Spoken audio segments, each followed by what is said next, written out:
cross-section view of the missile shows how the scuttling charge of primacord is hidden inside the hull.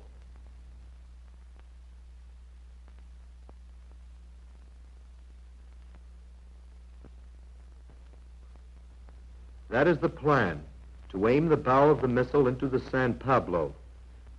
The pin-up device makes contact, driving the two pins into the side of the target. The missile is scuttled. The cables attached to the pins hold the explosives close to the ship. 25 feet below, the bombs will go off.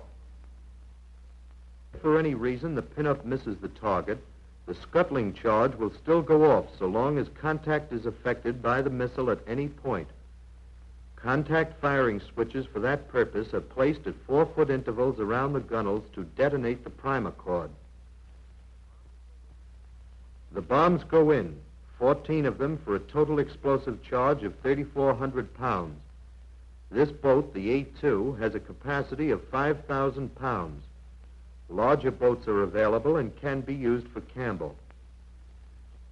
The A-3 is 37 feet in length, 3 feet longer than the A-2, but its beam is 11 feet 3 inches and it can carry 10,000 pounds of explosive. Like the A-2, the A-3 has a top speed of 35 miles per hour. The range is also the same for both, 300 miles. The ARB, however, has a cruising range of 2,200 miles. At top speed, 30 miles an hour, its range is 700 miles. The ARB is 85 feet long with a 20-foot beam and can hold 50,000 pounds of explosive. Any desired type of explosive can be used. Depth bombs, depth charges, aerial bombs, torpedo warheads, block TNT, cast Torpex, or whatever may be available in the theater of operations. For the gun run against the San Pablo, the missile is loaded with depth bombs containing Torpex. Top section view of the missile shows how the 14 bombs are fixed into position. The explosive effect of Torpex is 1.4 times as great as that of TNT.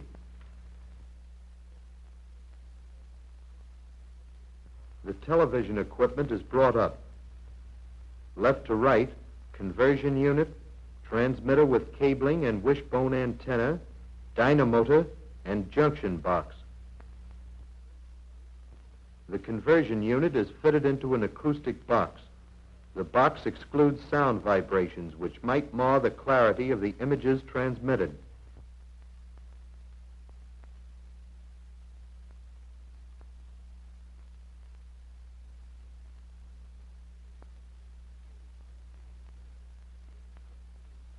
At this time, too, radio control equipment is installed.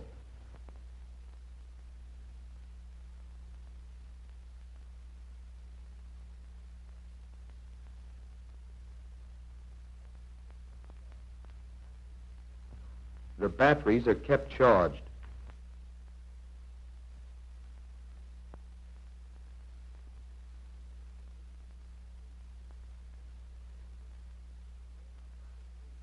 The fishing craft K-354 out of Copenhagen is ready for operations against the San Pablo.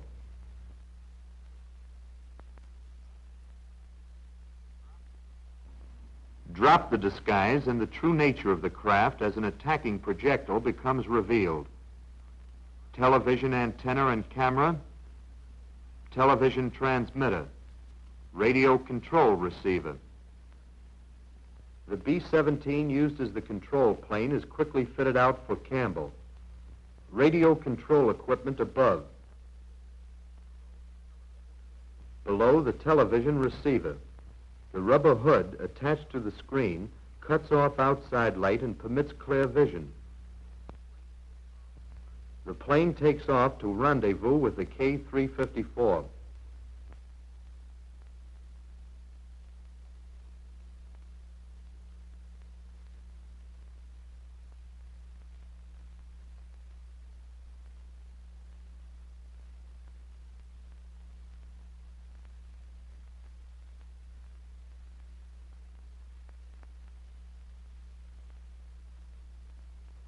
Two men take the missile out from the dock.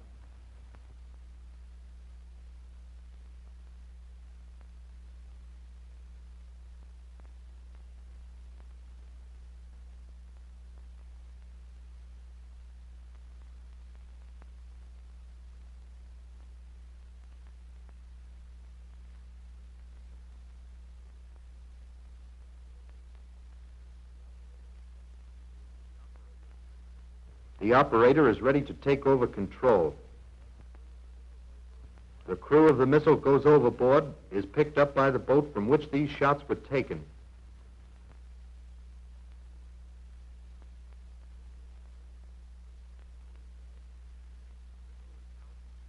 The missile is now completely under the control of the plane.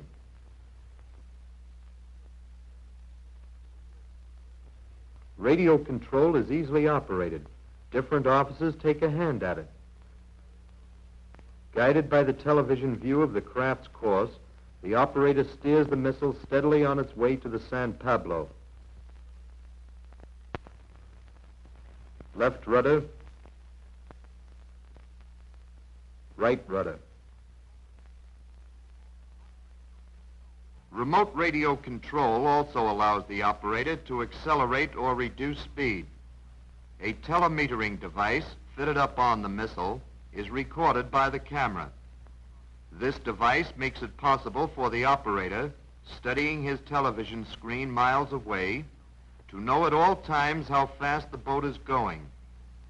Remote radio control also allows the operator to stop the missile and start it again, to turn the diesel engine soundtrack on and off, to send smoke puffing through the stack, to set off the scuttling charge at any time. These aerial shots were not taken from the control plane, but from a second B-17, which kept circling the missile for photographic purposes.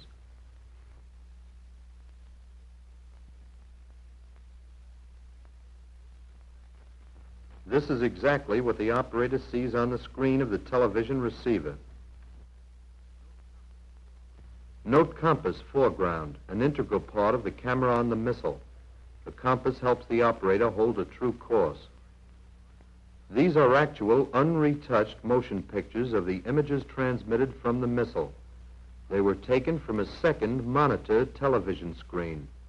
As can be readily understood, the television images lose some degree of clarity in the photographing.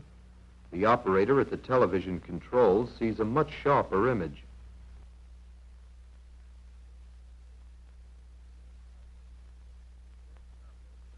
The San Pablo first came into view 5 miles away from the missile. She is now 1 mile dead ahead.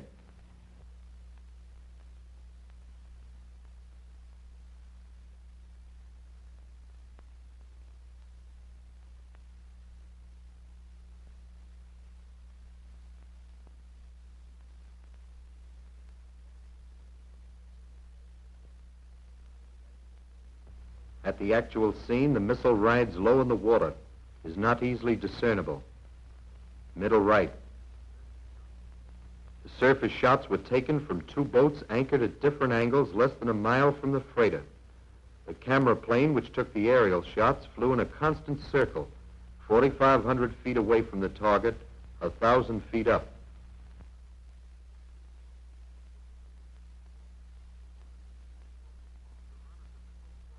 The run of the missile toward the target in slow motion.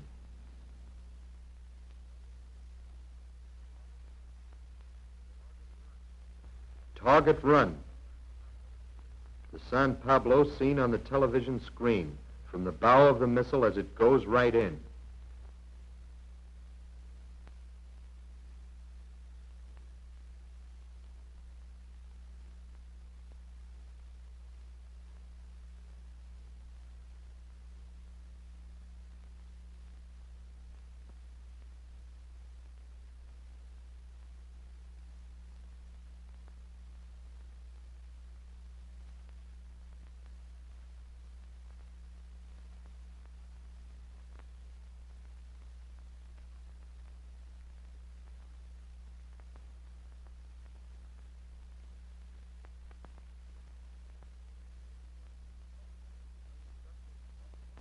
Scuttling charge. The depth bombs are going down. The hydrostatic fuses are set to go off at 30 feet.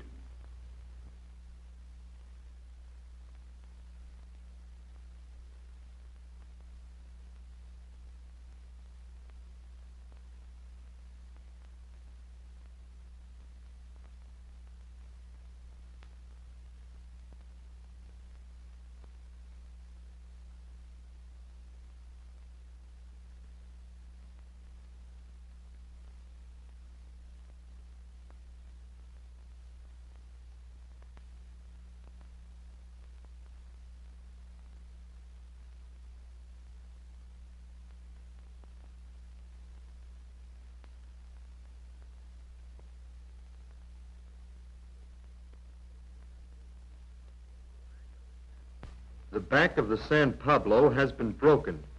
Note in this and the following shots how the foremast points at the mainmast. The depth bombs were timed as going off exactly 25 seconds after the pinup device hit.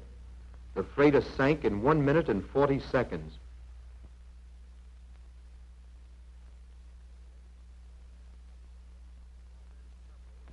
The San Pablo rests on the bottom in 85 feet of water. Operation completed as planned.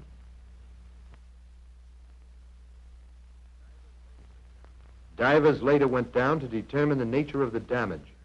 Excerpts from the divers' reports follow. Damage to the hull for the main part consisted of a hole below the waterline, approximately 60 by 40 feet. The ship's back was broken. Plates were torn away. Rivets scattered. Deck plates were parted. Daylight could be seen over the entire beam.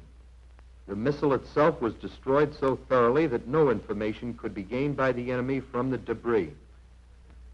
The widespread area of destruction indicates that pinpoint contact is not essential. The shock wave was estimated to have had a radius of 500 feet.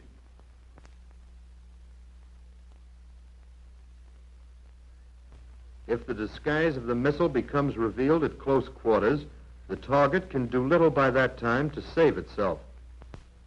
The missile will be close enough, especially if use is made of the A3 37-footers or the 85-foot ARB. The run of the missile into the San Pablo is repeated in slow-motion aerial shots. They clearly show the shock wave created by the explosion of the depth bombs.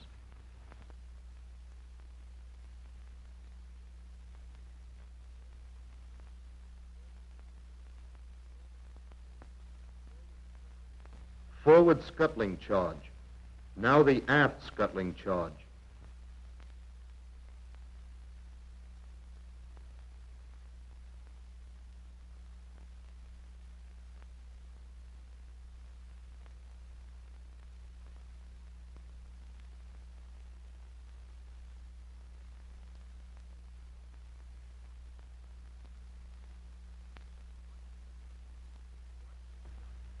Watch for shock wave.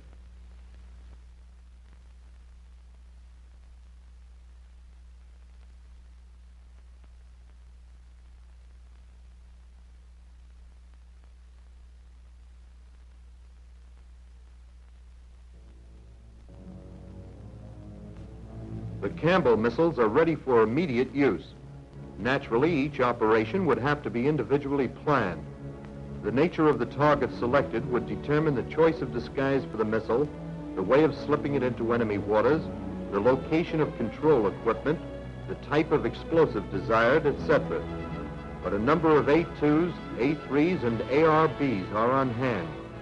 All equipment necessary is available for assembly, and trained personnel are prepared to begin operations at once.